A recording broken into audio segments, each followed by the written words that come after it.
Le migliaia di ville del Veneto sono un patrimonio straordinario. La villa, con le sue particolarità architettoniche, artistiche e funzionali, e la campagna che la circonda, nasce come centro di lavoro, dove tutte le famiglie contribuiscono alla produzione della ricchezza locale, che spinge l'economia verso nuovi traguardi.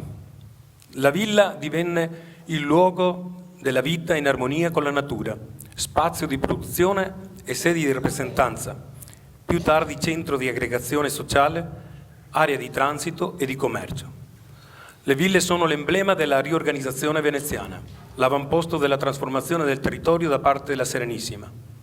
In questa villa unica e straordinaria che invito a visitare, si fa un viaggio nel tempo alla riscoperta del nostro legame con la Repubblica Veneta.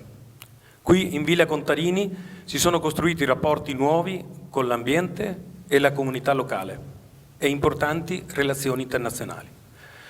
Siamo custodi non solo di una grande pagina di storia veneta, ma anche di una parte della storia europea e ne siamo fieri.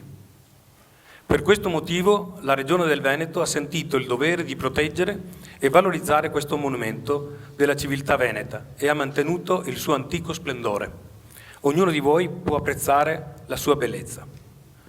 Oggi il percorso di memoria, la trama di rapporti e il centro di cultura e di lavoro che questa villa custodisce ritorna al centro della nostra riflessione.